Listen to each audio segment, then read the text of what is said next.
Okay, so good morning. Today's daf is daf Ayin Aleph 71 of Basra. We are in the fourth parak.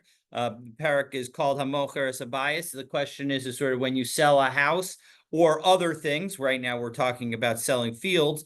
But if you sell something, what's included? If you don't detail the details, if you don't give all the details, meaning if you don't have a good lawyer who writes every detail into the contract, so then what's going to be included and what's not going to be included? Now, of course, again, as suggested by what I just said, that if in fact you write something in the contract that's different, then of course you'd follow the contract. The key is that we're dealing with a situation where we don't have any guidance. And so therefore, the question of what's going to be included or what's not going to be included is based on custom. And so the Mishnayos and the Gemara have been discussing sort of what are the customs that apply in this area. So let me share my screen and we'll really get started. So hold on just a second. Here we go. Whoa, 1 second. I think I wrote the wrong daf. Oh, no, that's not the right daf to share. This is the one for tomorrow. So let me stop sharing this. This is not the right one. Let me share. There, that's the right one to share. I'm already working on tomorrow's, as you can see. So, all right, so here we go. So we are up to the Mishnah at the top of Daf Ayin Aleph Amud Aleph. We cited this Mishnah earlier in this fourth chapter to prove the point that Rabbi Akiva believes that sellers sell generously, while the rabbis say that sellers sell stingily. So those are the two attitudes that we saw, meaning that if in fact we're unsure about what gets included, according to Rabbi Akiva, we'll include it, and according to the Rabbanan, we would not include it. So let's take a look and we'll see the details. So first, before we get to the machlokas between Rabbi Akiva and the Chachamim, the Mishnah has a few additional items that when you sell a field are not included in the field.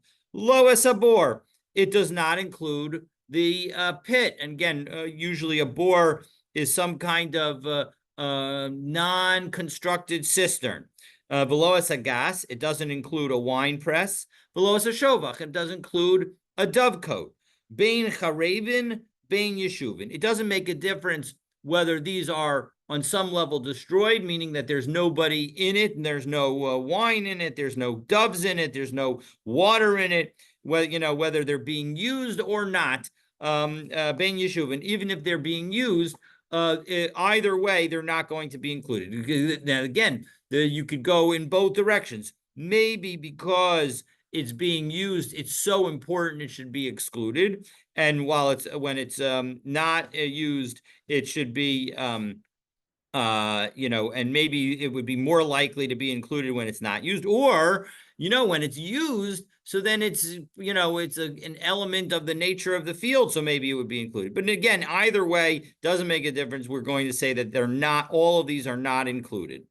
All right, but Sarach likach lo derech, and now Rabbi Akiva adds divrei Rabbi Akiva, and Rabbi Akiva says that when it comes to these items being retained by the seller needs to purchase his access to them. Meaning, if they're not on the border already, well, then he better make sure to negotiate a right of way, because if he doesn't negotiate the right of way ahead of time, so then he's going to have to buy the right of way later, and of course that may not be easy for him to do.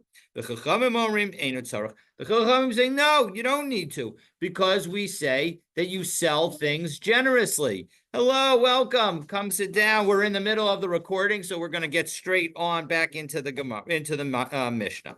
So Umoda Rabbi the Chachamim and the Chachamim say, no, you don't need to.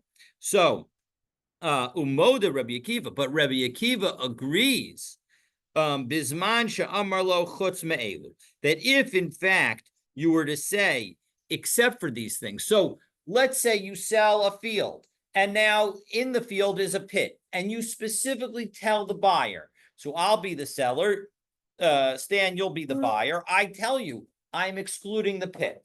Now, Even if I didn't tell you that I was excluding the pit would be excluded. So in that situation, Rabbi Akiva says, if I actually say that I'm excluding the pit, well, then I agree that I don't need to, that the seller doesn't need to buy access to it. In that situation, I don't need to buy access, because why in the world would I explicitly tell you that I'm excluding the pit when even if I don't say anything, I'm excluding the pit? So according to Rabbi Akiva, the reason that I'm saying it is because I'm telling you, by the way, I want to retain a pathway to the pit. Okay, so that's the story. So machron la'acher, what if I sell the pit to somebody else and I retain the field? So Rabbi Akiva Omer eino tzarich likach lo derech. Then Rabbi Akiva again says that you don't need to acquire the buyer, you Stan, don't need to acquire it. And the reason is because I'm being generous with you. So in the first instance where I sold you the field, I'm being generous, meaning I'm not even retaining for myself a pathway. Whereas when I sell you the pit, I'm being generous by including the pathway. So that's why these are, you might have thought that it doesn't make a difference either way, that we should either always include the pathway or always exclude the pathway. But the answer is Rabbi Akiva and the Chachamim saying, no, it depends on which way we're going. According to Rabbi Akiva, we always sell as much as possible. And according to the Chachamim, the buyer needs to buy it because the buyer is the buyer's hand is always on the bottom.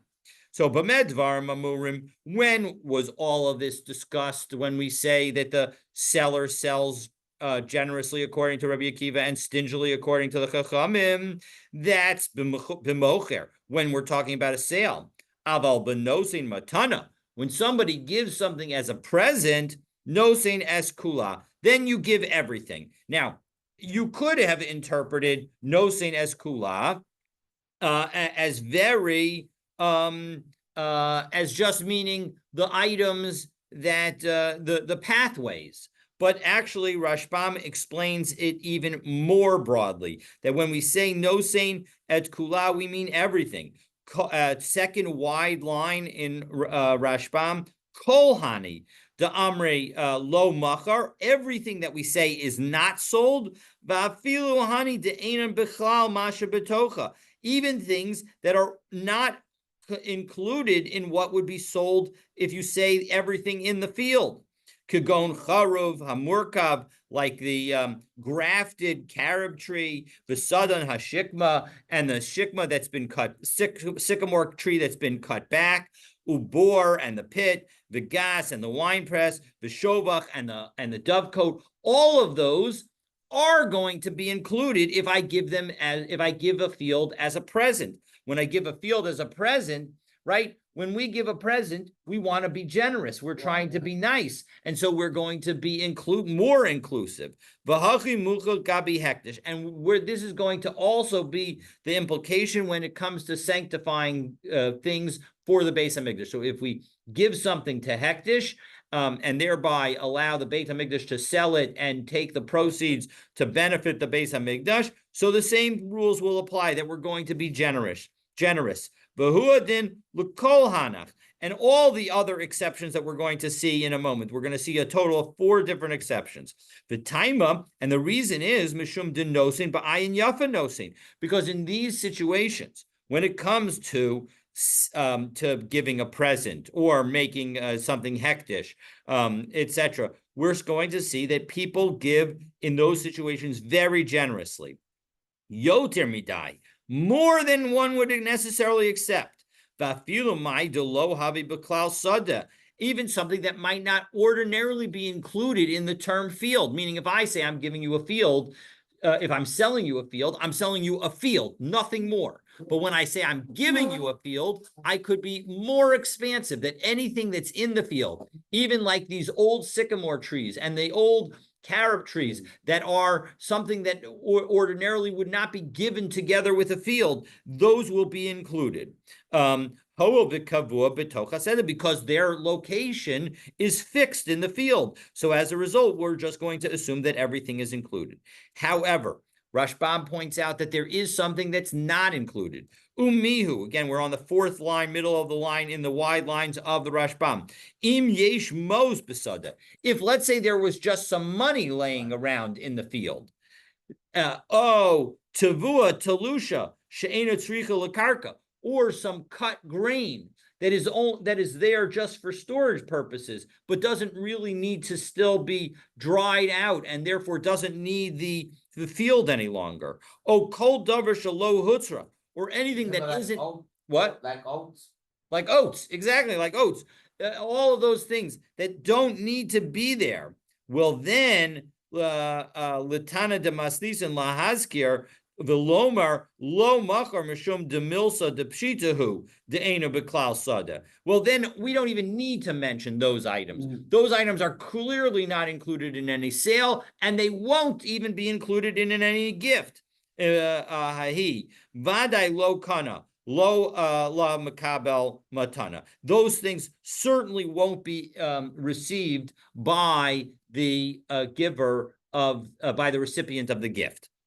Okay, so those are the basic principles. And okay, so now we've now understood that when you give a gift, you are going to be very inclusive. And so now we turn to three other kinds of transfers that also are going to be very inclusive. So the next one is ha'achen shechalku. If you have brothers who divide an inheritance, zachu b'sadeh, zachu b'kula. If one of them takes the field, he acquires everything in the field. As Rashbam says, zacha b'kula, the next Rashbam, 6 lines down in the widest lines of the Rashbam, near the beginning of the line, afilu bor v'gaz v'shovach shebesada. Even the pit, the wine press, and the dovecote, kana, he's going to acquire. Shekevan shezen notel sada achat v'zen notel v'zeh achat kenegdo. Since each of the brothers they're dividing an inheritance, and each of the brothers are taking a field. So when one takes lehistalek zeh mishel zeh, their purpose is to separate. Meaning, if we're brothers and we're taking an inheritance, when we separate and divide that inheritance, the idea behind it is that you should take your piece and have total control of your piece, and I should take my piece and have total control of my piece. So that's our intention. So niskavnu, and that's exactly what our intention is, that each one takes his own. Umiyu liyoslo derech lepnimi al hachitzon ika lamemar deisle karav kedeparishna. Now, what about if I end up with the internal property and you end up with the external property? So you end up with 4 pieces, basically you totally surround me. I've got the bullseye and you've got the land around it, because for whatever reason, maybe because mine is higher or mine is lower, it makes sense to divide it in that way. So then we will say that, remember we saw back on Daf Samach Hayamid Aleph, that Rav says that I, the inner guy, get a pathway to my land. That even though, right, it makes sense, because even, and it's based on Amrle Ador Besada Shali, Kehechi de Daruba Avasay, that I want to live in this piece, in the centerpiece, the same way that my father did. That just as my father had direct access to it, so I want direct access. And we have a pasuk Kediksiv as it says in Tehillim. This is Tehillim Mem Hey pasuk Yud Zayin Tachas Avosayich Yubanayach. That in place of your fathers shall be your son. So as a result, that's the basis to say that we get it. Now, Tosos here asks an interesting question, because we saw earlier that Be'im Tomer, Top Tosos and Ayin Aleph Amid Aleph, L'Rav de Amr L'El, Yesh Lahen Derech Ze'al Zeh, that they both have pathways, Mishum de Mocher, Ba'ayin Ra Mocher, because we're going to say that we treat them as if they sell with an Ayin Ra. Hechi Amar Hacha, Zachu Bekula. How can we say here that you acquire everything, Kamo Gabi Matana, that it's just like the Matana, that the Matana, when you take possession, you get the gift recipient gets the pit, the wine press, and the dovecote. How can we say that when we say ordinarily in the case of brothers who are separating that we don't say that they sell ba'ayin tov? We say they are effectively selling ba'ayin ra. So because again, when it comes to the pathway, the person retains it. Now, Rashbam could answer you, well, we've got a pasuk. We have a pasuk that says that makes it a special exception, and that's why. But Tosfos offers a different answer. That the reason that the brothers each get everything is not actually because they're trying to be generous with one another. It's because they're trying to separate from one another. They don't want to have anything to do with one another. And so although they need to have a pathway to get to their place, with that exception, they don't want to have anything to do with one another. And so as a result, they'll include everything in the gift, in the exchange. So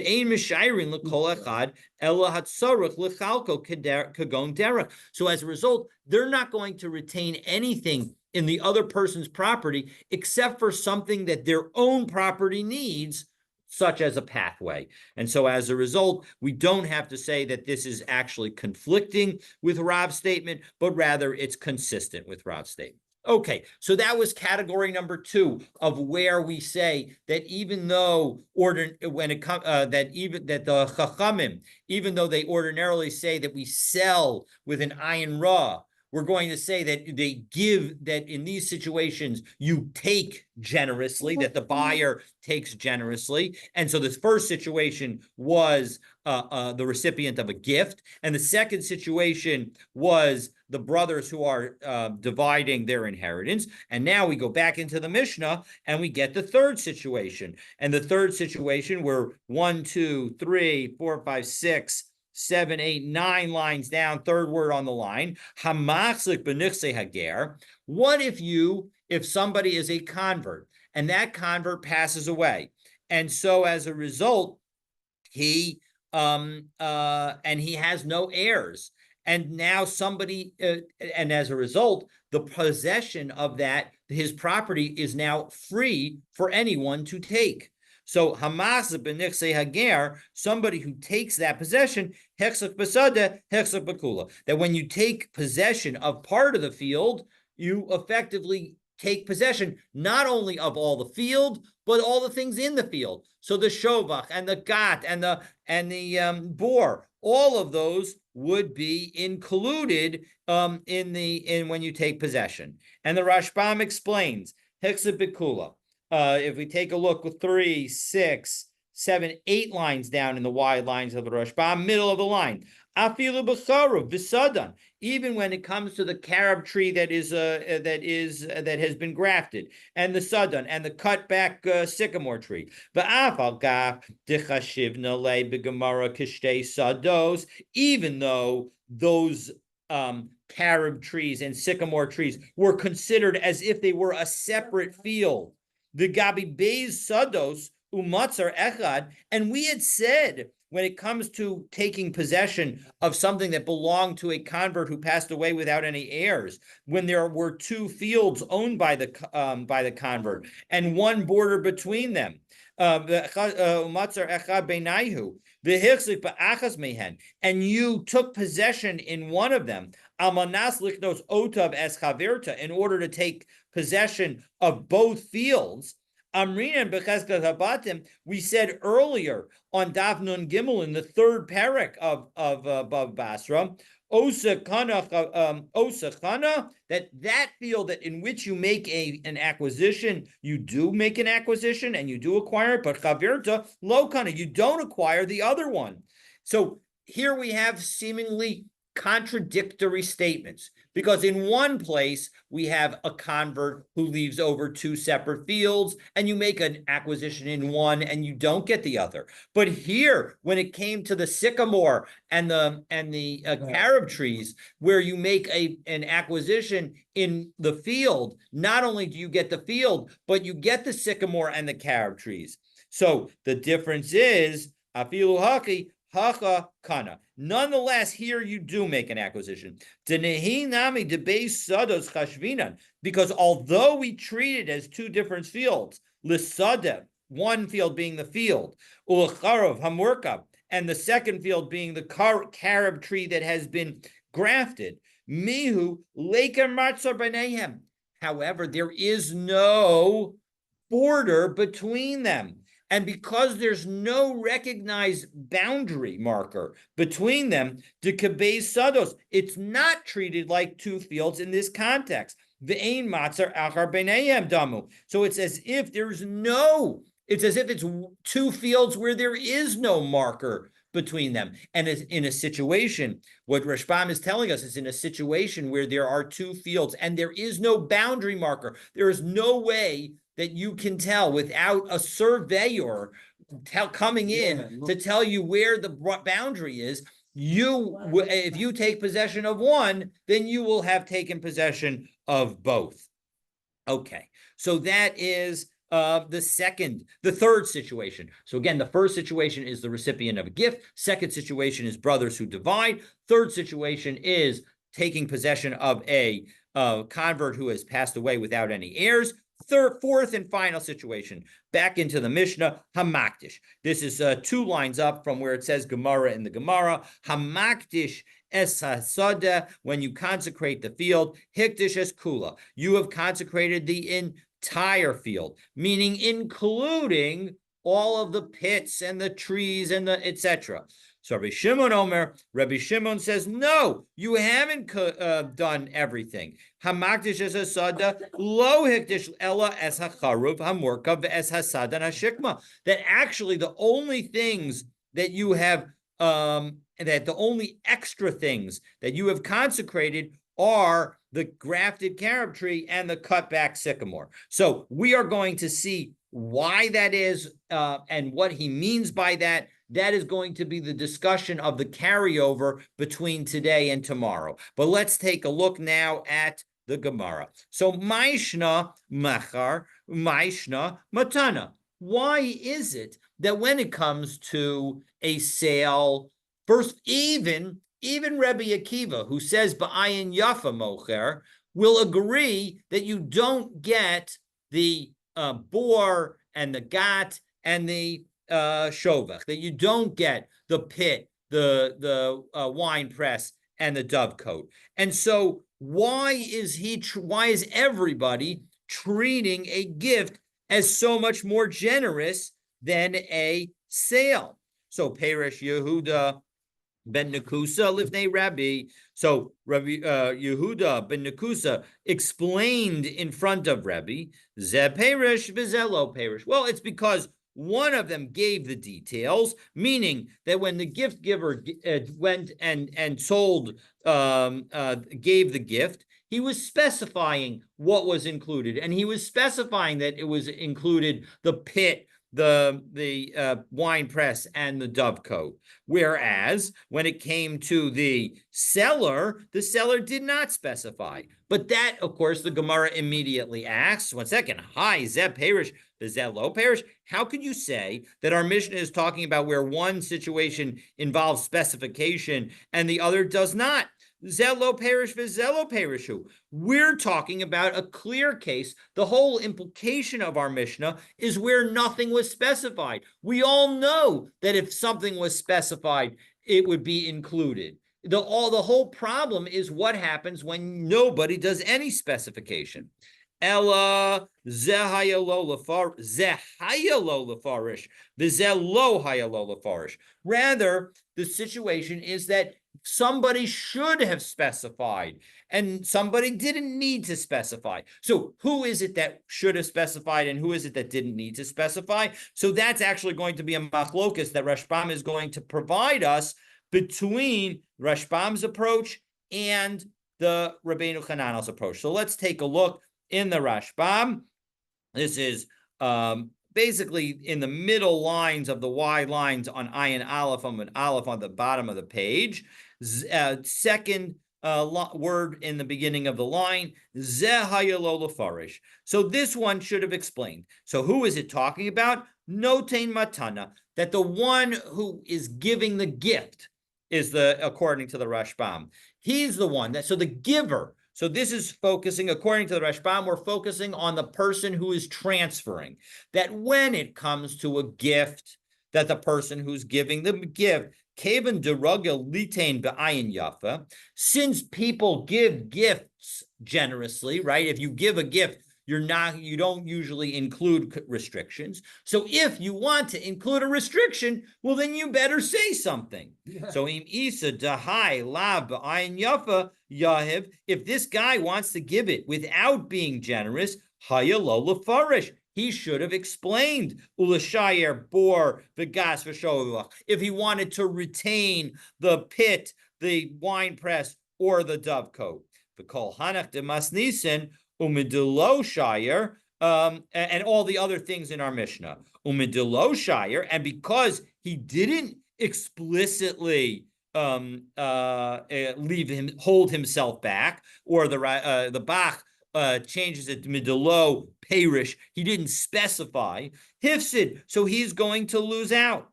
Aval mocher zuzeh ansuhu, but when it comes to somebody who sells for money, well, then that is it's on the recipient to take action. V'lo machar, right? He's going to do it in a more careful way. V'lo machar elamasha pirish, and he's only going to sell what he specifies. Va'afilu im yesh shiragel limkor ba'ayin yafa, and even if you say that people sell generously, mistama ein lomar kain diyad lokeach ala taktona. We're not going to detail that in this ordinary case because the hand of the buyer is on the bottom. Delo haya lo lefarish, because nothing was specified to him. So that's explanation number one. So explanation number one focuses on the giver should have spoken if he was giving a gift. And if he's selling, well, then he has the advantage because he's the seller. So we're going to give him the upper hand. So as a result, but we're talking about the fact that the giver didn't speak. But Rabbeinu Hananel focuses, the exact opposite. He focuses on the recipient. Rabbeinu Hananel perish hakoneh hayalola farish. No, when we say that somebody should have specified, we're talking about the buyer. That a buyer has an obligation to specify. Dekevan shenosin damim, because the buyer gave money to pay for the item. Eino mitbayesh min hamocher. He's not ashamed to ask for something. After all, if I pay you money to buy something from you, I am going to feel free to say, oh, would you please also include X, Y, and Z in the sale? Because I'm paying for it. Umidolo, his kick, lemocher, leparishlo, and because the buyer didn't force the seller to detail the specifics, hakol hefsid, he loses everything. Aval mikabel matana. But if you receive a gift from me, Stan, well then boshes yeshlo min hanosin. You're a little bit ashamed. You're not gonna be so obnoxious as to say, oh, is your gift also including X, Y, and Z? The ain lo lefarish. And so as a result, he doesn't have the opportunity to detail. The lisho lo, and to ask him, bor, v'gas, the shovach, and to ask about the pit, the wine press, and the dovecote. Hilkach alei denosein ramya legaluye. And therefore, we're going to say that it's a burden on the giver to detail. The imlo perish kanakol. And so therefore, if the giver doesn't actually specify, we're going to be kind to the recipient because the recipient wasn't the one, didn't say, even though the recipient didn't say anything. So again, two different views. Rashbam focuses on the recipient. I'm sorry, Rashbam focuses on the giver / seller, and the Rabbeinu Hananel focuses on the buyer / recipient. Okay, so having done that, sorry for not scrolling, the Gemara now tells us a story. So Hahuda Amar Lahu, there was a guy who said to witnesses, Habule Laplanya Besa Demaxik Mea Gulfe. Give a house. Here, I want to get your thoughts on this, Mark and Lori. If I say to somebody, if John says to somebody that he wants to give you a house that holds that has 3 bedrooms in it, okay, and ishtakak to have a maxik mea be'esrin, and you find that there's no house. Turns out he doesn't own a house that has 3 bedrooms. He has a house that has 4 bedrooms. In this case, he doesn't have a house that holds 100 barrels. He has a house that holds 120 barrels. So what do you think? So do you think that the intention was that, well, he doesn't have any houses. He only has one house that holds more, equal to or more than the amount of barrels that he said. And it's 120 instead of 100. So do you think that he means to give you the house that's 120? Do you think that he doesn't mean to give you anything? What do you think? He won't give us anything. You don't think he means he doesn't give anything. So that is exactly what Mar Zutra says. So Amar Mar Zutra, Meya Amar Le. He said to him 100. So Meya ve'esrim lo Amar Le. He didn't say 120. And so as a result, according to Mar Zutra, it seems like he intends not to give anything. Although Rashbam interprets it a little differently. Rashbam says that actually this is saying that he intends to give him 5/6 of the house. So he would give him the amount of the house that would hold 100.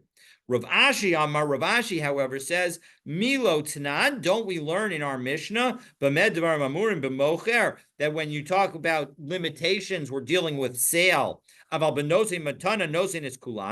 you give a present, you mean to give generously and give everything. So Alma Manda Yahib, Matana Ba'ayin Yafa Yahib. When somebody gives a present, he gives generously. And Hakinami, Manda Yahib, Matana Ba'ayin Yahib. And so as a result, we should say that he intends to give generously, and therefore that he's going to give the entire house, not just 5/6 of the house. And so that is, again, that's how the Rashbam explains this situation. And so the recipient gets the whole house. Okay, so now we go to the next category. And after we dealt with gifts, we then said hamakdish es hasada, that one who sanctifies this field. Now, we're going to quote a statement of Rav Huna, which is going to be challenged from our Mishnah's discussion of the consecrating of the field. So Amar Rav Huna. Rav Huna makes the following statement. Afal gav de Amar Rabbanan, even though the rabbi said in the Mishnah, that people sell hakonish. I'm sorry. This is the key. This is a Mishnah on Pei Aleph Amud Aleph. So we're going to get into it in another 10 days. That what do they say in the Mishnah? Hakona shnei ilanos besok shal chaveiro hare zeh lo kanakarka. If I sell you 2 trees in a field, you don't get the earth with the field. I'm not selling you the real property. I'm only selling you the trees, meaning that you get the fruit off the trees. You can remove the trees to your own property if you want. That's all you get. So, but even though when you sell 2 trees, you don't get the real property, machar karka, v'shir shnei ilanos, if we reverse the transaction and I sell you a field and I retain the 2 trees, shnei ilanos lefanav, yeshlo karka, then the seller keeps the land. Now, according to the rabbis, it makes total sense, because the rabbis say that we sell ba'ayin ra mocher, that you sell with a stingy eye, and so it makes sense that when I sell the trees, I'm selling it with less, meaning without any property. And when I sell the property, I'm selling it less, meaning that when I keep the trees, I keep property associated with it. But here's the key. And Rav Huna says, Rabbi Akiva, And this is true even according to Rabbi Akiva, the Amar Mocher Ba'ayin Yafa Mocher, who says that when you sell generously. So Hani Mili Gabi Bor Vidus, that when Rabbi Akiva says that you sell generously, that's talking about a pit and a cistern. But Delo Kamakashe Ba'ara, because they don't make things worse in the ground.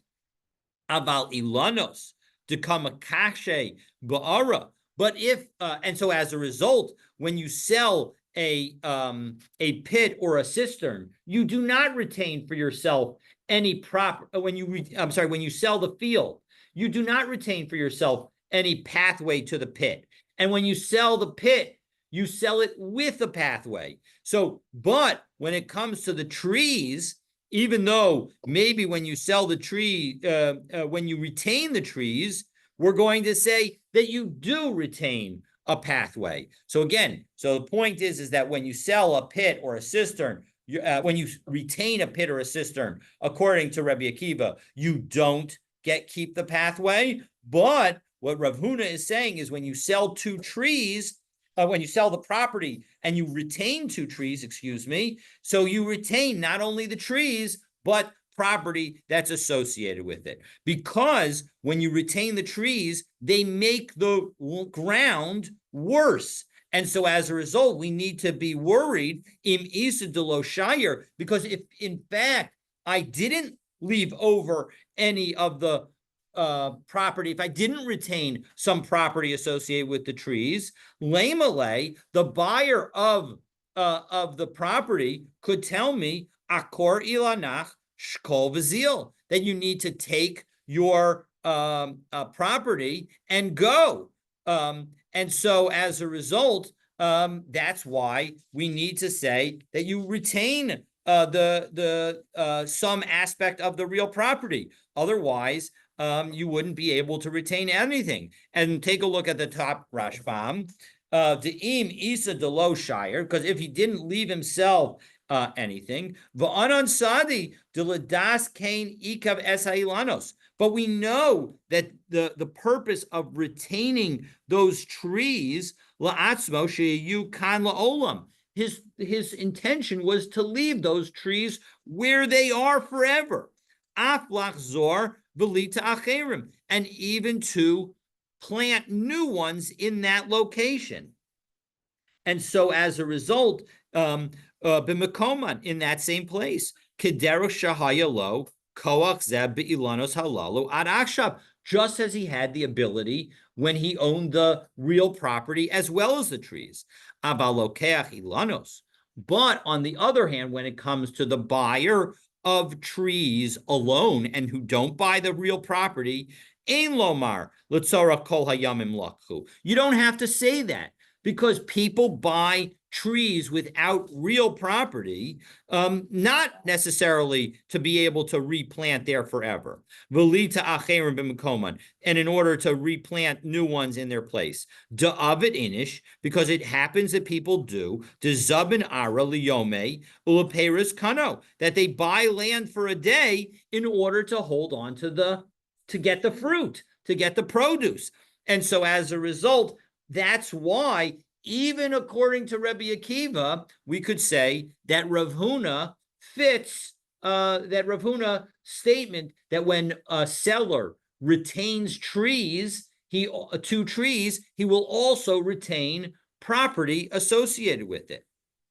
So now we're going to use our Mishnah to ask a question. And we're going to specifically cite the part about hektish. Tanan, Rabbi Shimon Omer, Rabbi Shimon says, Hamaktish es asada, if one consecrates a field, lo hektish ella charav hamurka v'sadan hashikma, that you only sanctified the field along with the carob tree and the sycamore. V'tani Allah, and the Brisa taught about this Mishnah, Amar Rabbi Shimon, that Rabbi Shimon gave an explanation for the reason. Matam, what's the reason that those trees don't get included in the sanctification? However, yonkin mistay hektish, because they are nourished from the consecrated field. Meaning that if you didn't retain the tree, if you were able to retain the tree, you would effectively be benefiting from hektish, which is meila, and you're not allowed to do that. So as a result, therefore, we're going to say that it must be that you included the tree in the consecration. Now, now, if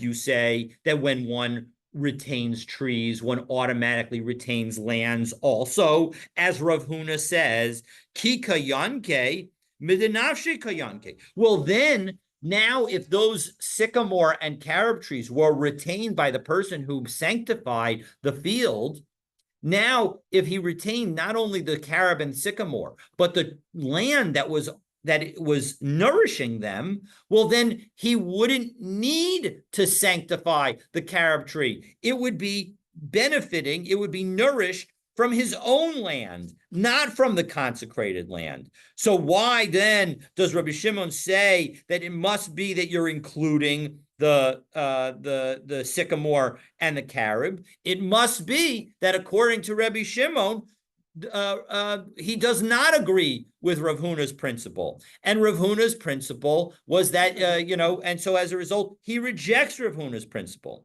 So, and Rabbi Shimon, Da'amar Rabbi Akiva. And it must be that Rabbi Shimon is saying like Rabbi Akiva, meaning that when you give something, you give liberally. And that's why you don't retain any of the field for yourself.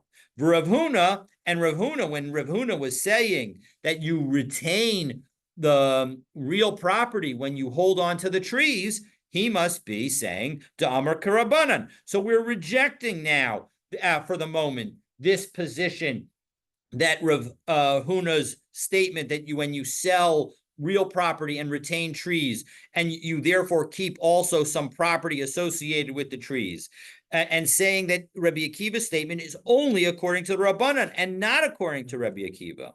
Well, one second. If you're saying it's like the rabbis, Karabanan Pshita, it's obvious that it's like the rabbis would say you retain real property. Remember, the rabbis are the ones who say that when you give a gift, when you sell something, you always sell ba'ayin ra.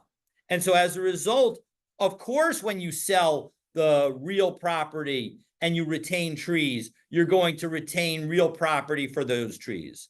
So nafgamina de'inafle hadar shasalahu. No, the point that Rav Huna was teaching is the following: that if I only had the rabbis, what would I think?